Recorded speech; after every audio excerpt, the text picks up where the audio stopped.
This is how we eviscerate our chickens. So I've already pulled the head off, so we don't have to see that. First, I cut this neck skin, just through the skin. You don't want to cut anything else in there. And I'm going to separate all this connective tissue from the crop, which is this little balloon-like structure right here. So I put my fingers through all that connective tissue and tear that away from the skin. It makes it easier to pull it through the abdominal cavity when I clean the rest of the innards out. I also separate the trachea, which is this little tube right here, and the esophagus, which some of that came off when I pulled the head off. We'll get all that separated. And I turn it around and I cut the legs off. So we are saving the feet this time to use as dog treats. And when you're cutting the feet off, you just bend that joint and you want to go right between the knobs. And so I just do one cut and it opens up. You want to cut through this tendon and try to not nick the bones. I'm not that great at it. I nicked that one. And just cut through. Since we're saving them, I'm also cutting the nails off, which is not great for the dog. And then got a coat foot. When we scald them, the skin on the feet peels off really easy after they're scalded.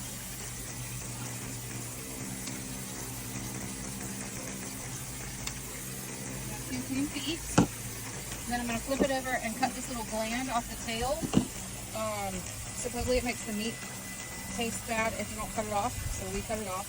You just want to do a downward angle cut over the top of it, and you'll see there's some little yellow glands. I accidentally mixed that one a little bit. And then you can also do a cut upwards. Be very careful not to cut yourself. Get as much of that gland off as possible.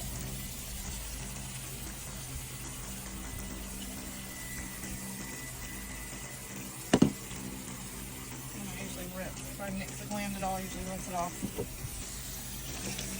And we'll put the rear back over, brush that up. We're going to go into the abdominal cavity.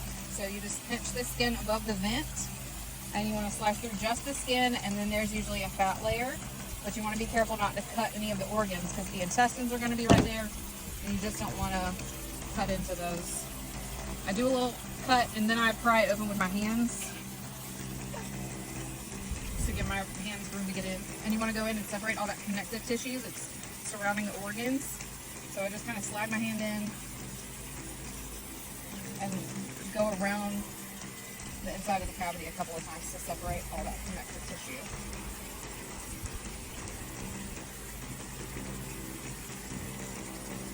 And once it feels like it's well separated, start pulling the organs out.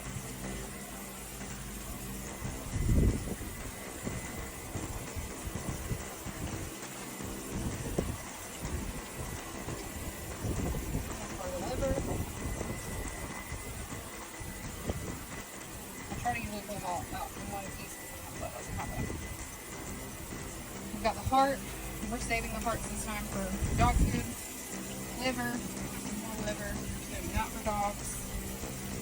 This is the rest of the liver. And I try to not, this is the little gallbladder, I try to not puncture that. It'll leak bile everywhere and it's just gross. And then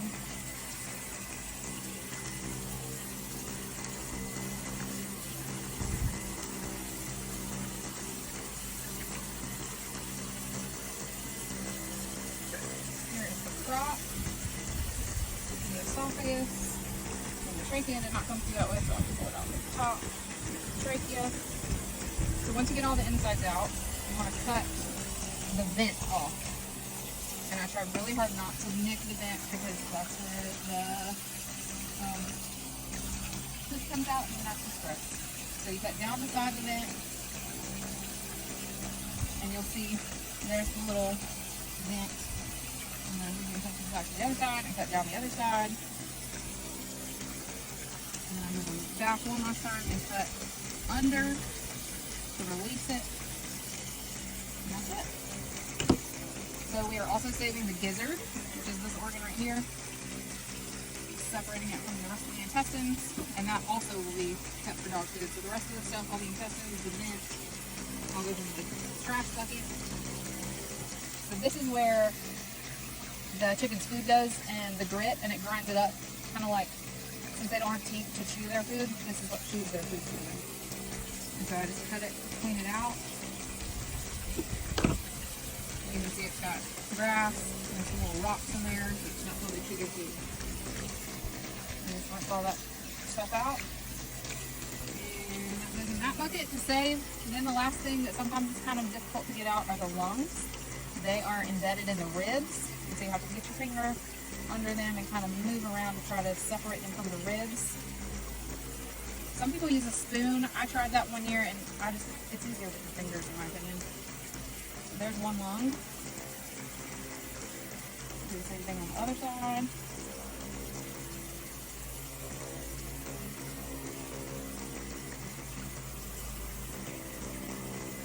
I try to go as careful as I can to get it all in one piece. Other lung. That's a little bit now. More of those. Put that in the trash bucket. Alright. Now I'm looking to make sure I didn't miss anything. I'm going to take it to the sink, rinse it off, rinse it out, and then it'll go in the cooler of ice water. You can cut the neck off too if you plan on keeping the bird whole and want to vacuum seal it or shrink wrap it. We could cut the neck off, but these we are parting out, so I'm just going to leave it on for now, and we'll cut it off when I cut the back one out. That's chicken.